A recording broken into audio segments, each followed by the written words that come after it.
Deus é soberano? O que seria realmente a soberania de Deus? Ainda nesse vídeo eu vou responder essas perguntas para vocês. Então sejam bem-vindos a mais um vídeo da Escola Escritura.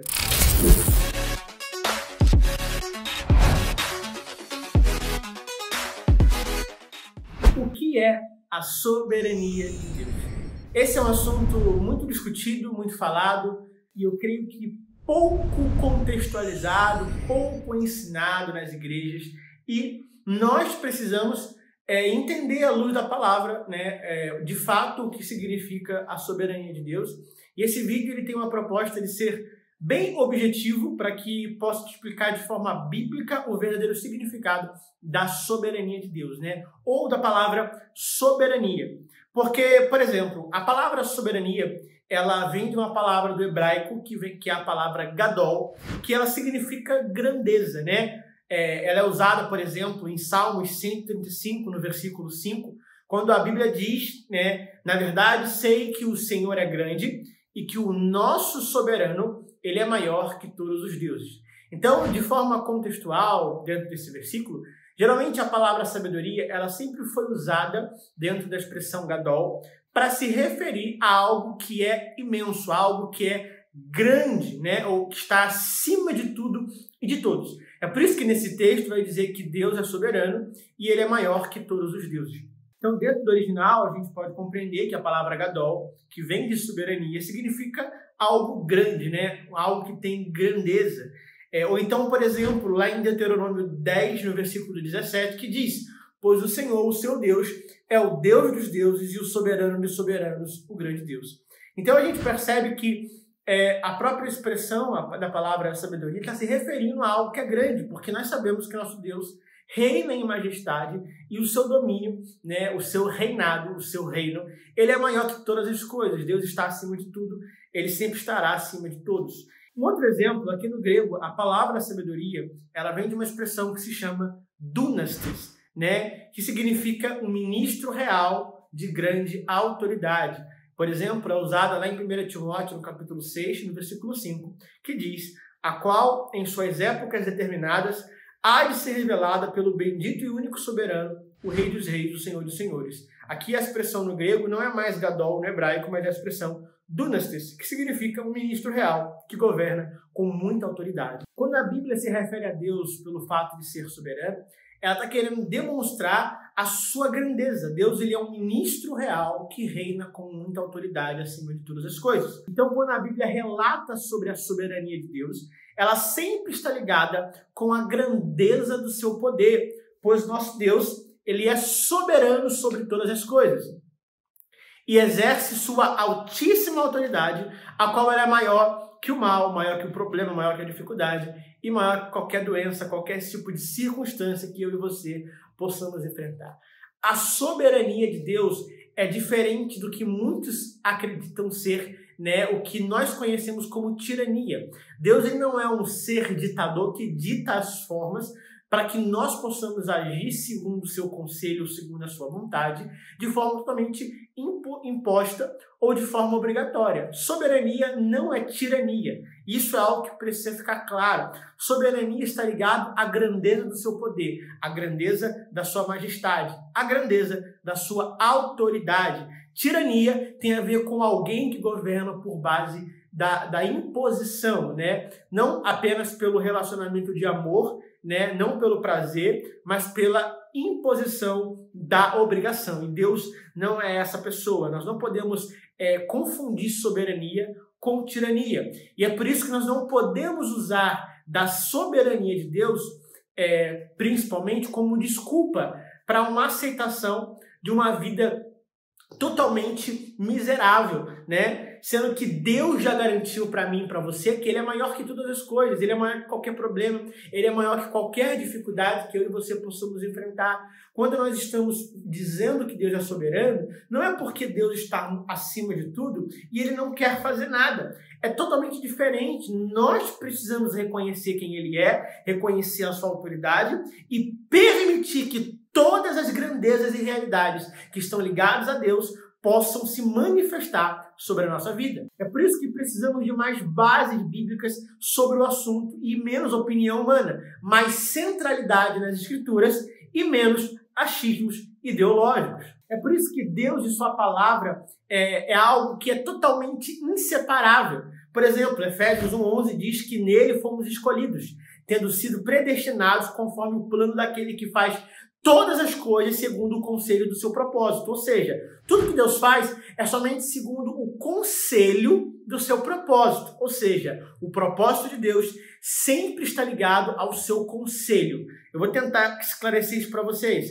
Tudo aquilo que Deus faz, a sua vontade, o seu querer, só é manifesto segundo o seu conselho, segundo a sua opinião ou segundo a sua palavra. Então Deus nunca vai além daquilo que ele diz, ele nunca vai além daquilo que ele mesmo estabeleceu, porque o que limita a Deus é a sua própria palavra. Então o Ian está querendo me dizer que existe algo que limita a Deus? Sim, Deus tem como limite a sua própria palavra. A palavra de Deus limita a sua própria ação, porque Deus nunca vai além daquilo que ele mesmo estabeleceu por meio daquilo que ele disse.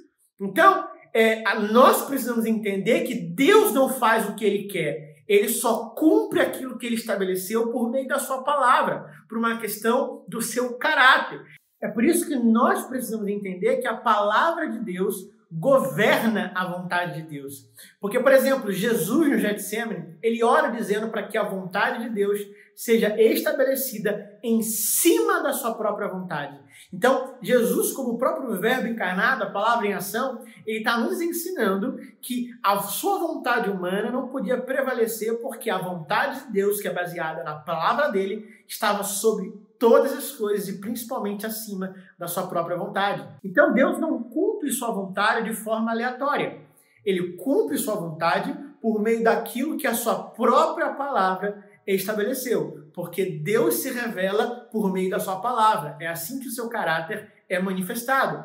É por isso que tudo que ele faz é somente segundo a sua palavra. Se Deus é governado por meio da sua palavra, por que também nós não seríamos? Por que nós permitimos que às vezes os nossos sentimentos e desejos tomem conta da nossa vida e não a palavra de Deus? Sabe, Deus não se move por desejos ou sentimentos. Deus se move por meio da sua própria palavra estabelecida. Amém? Deus se move por meio daquilo que ele mesmo estabeleceu em sua palavra. É por isso que em Jeremias 1:12 ele diz: você viu bem, pois estou vigiando para cumprir a minha palavra, para que ela se cumpra. Ou então Isaías 55:11, que diz: toda palavra que sai da minha boca não voltará para mim vazia, sem antes se cumprir naquilo que me agrada. Porque Deus, ele vela e ele tem prazer para que a sua palavra se cumpra. Porque o cumprimento da palavra de Deus manifesta a sua grandeza, manifesta a sua soberania. É por isso que Deus não é obrigado a nos dar algo pela nossa vontade, porque ele ama cumprir sua palavra estabelecida, a qual nos promete vida, cura, provisão, prosperidade, abundância. É por isso que sua soberania, ela revela a grandeza de quem ele é. A soberania de Deus revela a grandeza do seu caráter. Deus não precisa ser reconhecido por nomes, porque o seu reconhecimento é pelo que ele é. É por isso que ele sempre se apresentou como eu sou. Os nomes foram dados pela necessidade do homem, sabe, de se apegar a títulos pelo seu próprio bem-estar. Lá em Êxodo 3:14, quando ele se apresenta para Moisés, o que ele diz? Eu sou o que sou. Deus não precisa dar um nome, ele não precisa de um rótulo, ele não precisa de um título. Ele apenas diz: eu sou o que sou. Muitos o chamam de Jeová Rafá, só que ele mesmo diz: eu sou a cura. Muitos o chamam de Jeová Jirê, só que o que ele diz: eu sou a provisão. Muitos o chamam de Jeová Tsedequenu, só que ele diz para mim e para você: eu sou a sua justiça. Então Deus nunca precisou disso. E ele nos ensina que não precisamos ser um título, apenas precisamos ser quem somos. Nós precisamos ser a imagem e semelhança. E isso não tem a ver com rótulos,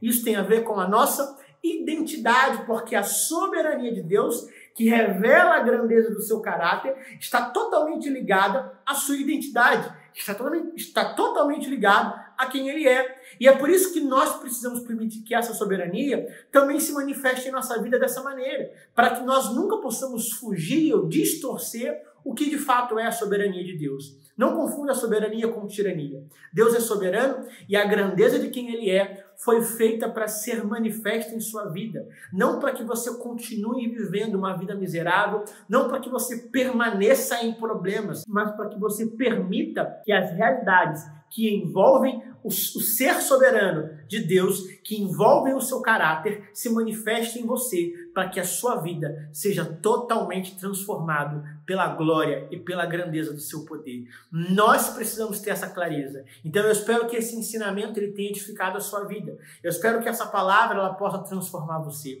É por isso que você não pode se esquecer de compartilhar esse vídeo com todos os seus amigos. Também não se esqueça de se inscrever no nosso canal, de deixar o seu like e de mandar esse vídeo para o máximo de pessoas possíveis, para que mais e mais pessoas sejam alcançadas pela palavra de Deus, sejam totalmente transformadas pela soberania de quem Ele é. Então, que você possa ser abençoado com essa palavra. Eu espero que Deus te abençoe e até o próximo vídeo da Escola Escritura, em nome de Jesus.